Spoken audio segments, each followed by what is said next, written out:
Let us open the September meeting of the Woodbury Human Resources Board. Present Mark Blackman, Diane Doyle, Anthony Antico, John Ferrara. John Mercy. thank you. All present and accounted for. We have a quorum. Let's get to the first agenda item. Diane, you'll have to hold my hand since I don't have them in front of me. And I'm assuming that is the acceptance of the minutes from previous meeting. yes, August 30th, and they've been amended for 2 spelling errors, and they are presented for August 30th. Right. I've read through them, just don't have them in front of me. Has everyone had an opportunity to read through? Yes. Yes. Is there a motion to accept the meeting minutes from both meetings? So move. Is there a Second. second? Second. Thank you. Any discussion? We'll take a roll call vote. All in favor, Diane Doyle, Yes. Anthony Antico. Yes. John Ferrara, Yes. John Lucy, Yes. and Mark Leckman, yes. Thank you all. Next agenda item, Diane. Employee issues. None that I'm aware of. I had a chance to get caught up with Tracy a little lately, but she's not mentioned anything. I would ask either the chief or Diane if there are any employee issues that either of you are aware of. Not that I'm aware of. Not for me either. Thank you. Next agenda item. Personnel actions and job vacancies. Okay, Diane, why don't we start with you in terms of what is new, what has been filled, what has opened up, what needs some attention. I think at the last meeting I reported all the positions had been filled.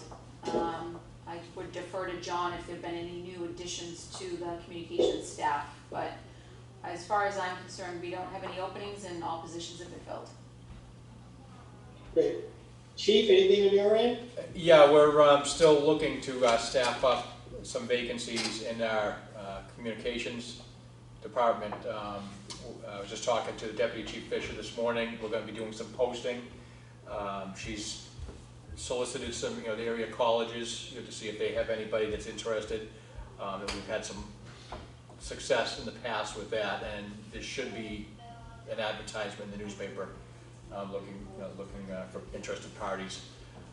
Great. In late terms, John, is this dispatch? Yes. Yeah. Emergency communications officer or dispatchers. Yes.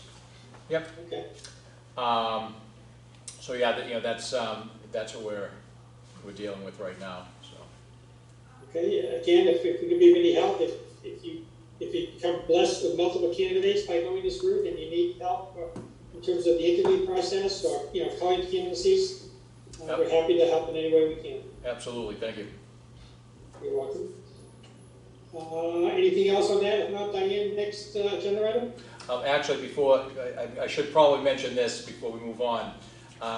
We've gotten a lot of direction and processing done on what they call the Bridge Academy with the police reform bill. There's mandatory trainings that the reserve officers have to go through to bring them up to a standard of a full-time academy. That process is started. That's going to put a little bit of a strain on the department because the way the scheduling is, they do it alphabetically by the reserve officers' last names, and so at any given time, we're going to lose, well, in the first round, 2 people off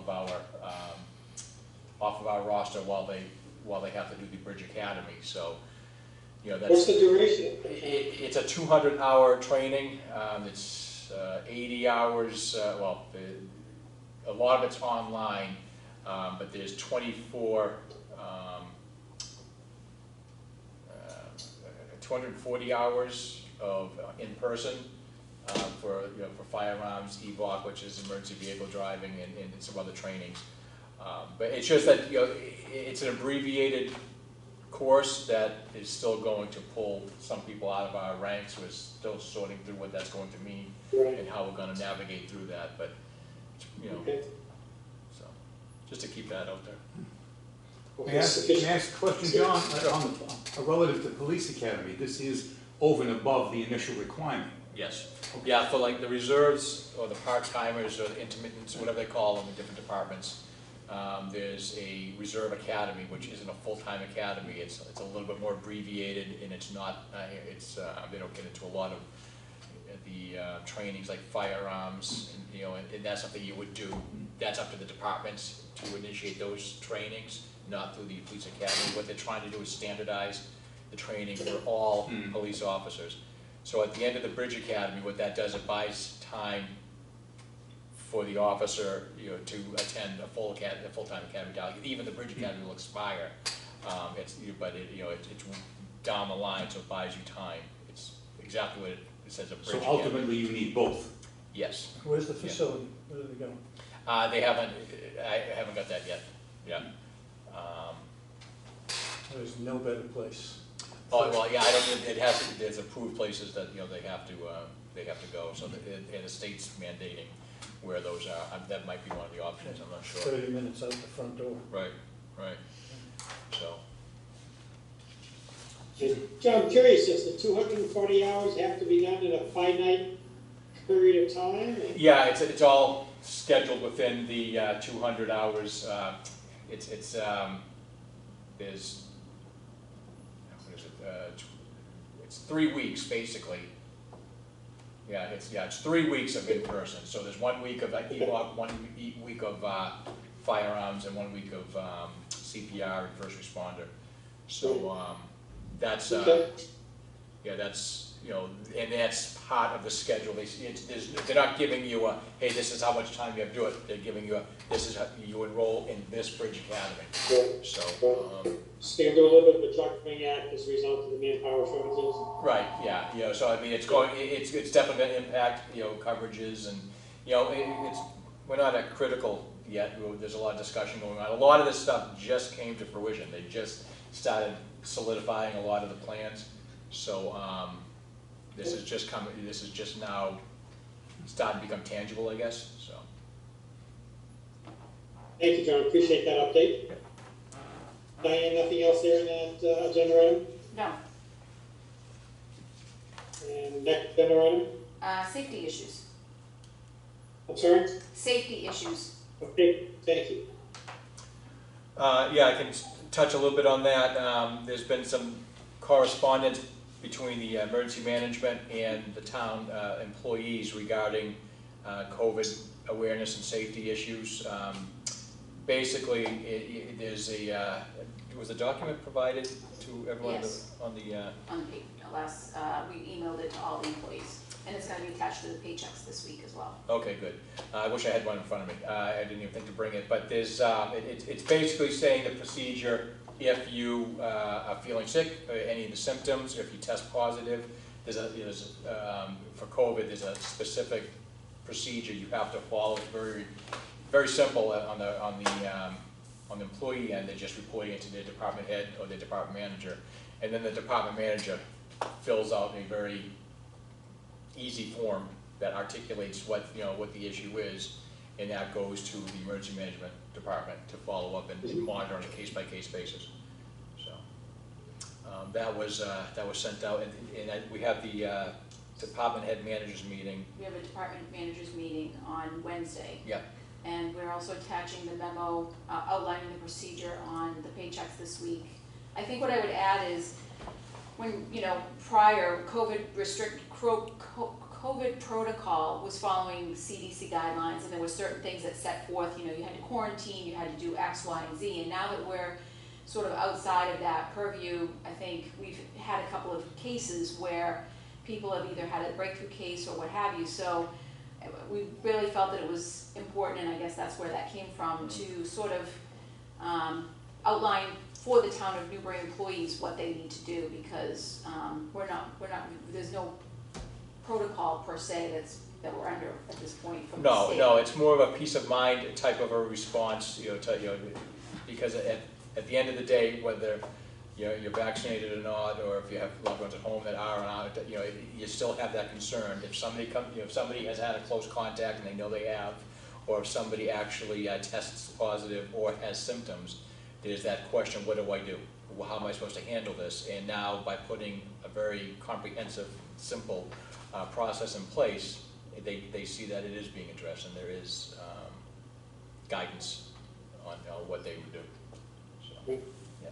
Chief, do you anticipate that, given the combination of I know Newbury's had a slight uptick over the last few weeks. I think I saw in the paper last week, I think we went from was it the low to mid 300s up to the mid to high 300s, or maybe a 10% increase or something like that? Well, the last report I got, and I haven't gotten one since last week, but the last report I got was we had, in a 14-day period, had 14 new cases, and that's how they gauge it. And they've changed the formula a little bit. That I'm not sure they're not using the same color graduated formula that they did use.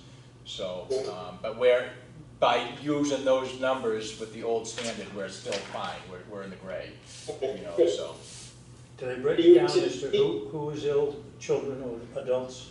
No, not the reports I get. Interesting. Any anticipation that, given the start of the school year, combined with the uptick, that you might need to go back to more stringent protocols in and around town hall or the other town facilities, or that's still? I think it's way too soon to say. It's not really a concern at this point right now. We're very closely monitoring, you know, what the best practices would be, and we'll put those in place. Yeah. And Diane, from a town hall perspective, from being in there, you're comfortable with I think- the comings and goings of the public and staff? Yeah, I mean, we have still all the customer-facing desks have plexiglass. People have been pretty good about not having public physically into the office beyond those customer-facing areas. We've had a couple of cases, as John mentioned, and I think we've provided resources for those people, and I mean, I think it's been good so far. Great. We hope to keep it that way. Not good, right? Yeah. Thank you. All right. Next agenda item is other business. I don't have anything that's at my desk over the last couple of weeks. I know there are a couple of things that were on hold, waiting for opinions. Yes. Right. I can provide an update on that. And then I think the only two other items were the organizational chart and performance evaluations, which I don't know. Right. I don't know where that stands. I can tell you about the organizational chart. Okay. Followed up from our last meeting, I did talk to Matt Cooper, and originally, way back, we had software in the old, that we use at the PD that we used to create the organizational charts with. That doesn't exist anymore. It's obsolete, or it's not usable. But talking to Matt, he has access to Visio, which is the program they said will work very well with the website, and making it work, with linking, which is exactly what we're looking for. Click on the specific, whatever department you're looking for, and it brings you to that page of the department. And that conversation I had with him was last week. I haven't had a conversation since, but he was going to get the licensing for Visio, and he felt, well, I walked away from his office feeling very confident that he had a plan to put that in place. Okay, good. So at the next meeting, we should be able to provide an update. Yeah. Okay. Yep. Great, thank you. And as it relates to performance evaluations, I did have an opportunity to get caught up very briefly with Tracy last week. It was a very quick conversation, but told her that we were so anxious to sort of get her instincts on timing and appropriateness, and she and I promised to follow up again over the next week to determine what the right timing would be, what the right ask would be, if you will, and then we'll bring that back to the entire HR board and determine how, if we choose to at that point, how we want to get something in front of the select board for their purview, for their review and decision process, because it's something that needs to be blessed by the select board if and when we get there. So yet to be determined, but that conversation did start this past week. Okay. So hopefully we'll have more on that on the next meeting as well. Great. And that's all I had in terms of new business. Was there anything else, Diane? So there is one thing that will be coming back to the board in October. This was sort of something that was recently started. So I know you're all gonna be excited about this. Our personnel policy manual will need to be updated. We recently had a couple of things that came to light in the personnel policy manual that we've been working with town council on, case precedents and some things that have changed. So what I am in the process of doing based on a recent communication with town council is getting a redlined draft copy of the personnel policy manual to everyone with the changes, so that in October, I'll get that to you ahead of the October meeting, so that in October we can vote to approve the changes to be presented to the Board of Selectmen. So that is in the process. What's the traditional red line? What are some of the examples? So we added Juneteenth as a holiday. That's one that I can think of. There were some wordsmithing that came to light. There's also updated, like I said, case precedents on some of our policies that need to be updated relative to retirement benefits. I actually read through the document several times and have found a few things here and there that I think just need, relative to the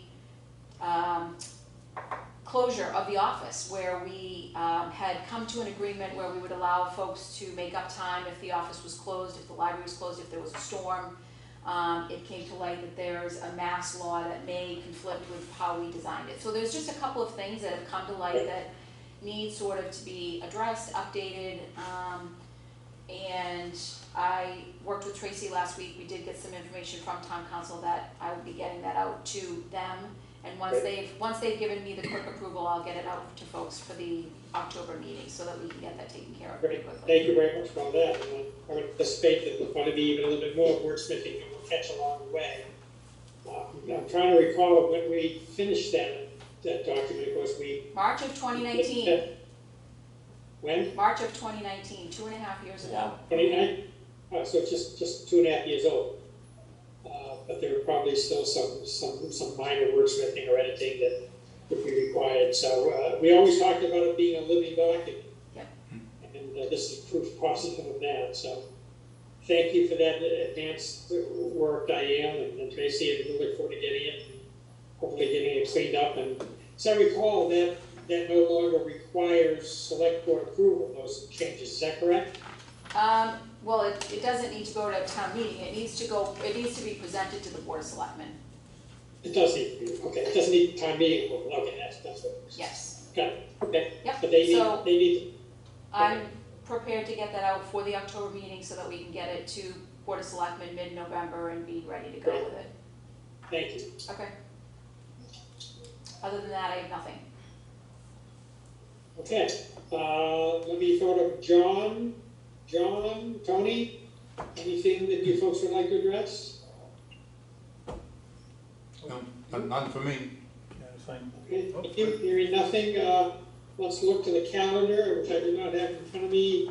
October 25th. I'm sorry? October 25th. 25th, that's not a holiday weekend, that's the weekend after, I think, the holiday, right? Or 2 weekends after the holiday? 2 weekends, yeah. Okay, October 25th, is that a date at 4 p.m. that should work for folks? Should.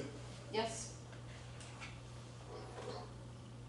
Okay, October 25th at 4 p.m. unless we talk otherwise. Thank you all. Apologies again for not being there with you, but I'll be there in October.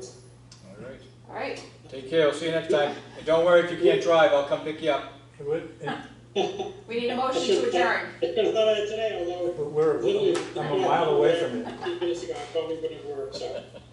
It takes me less time to get to your street than to get to the end of it. So give me a call if you need to get a ride.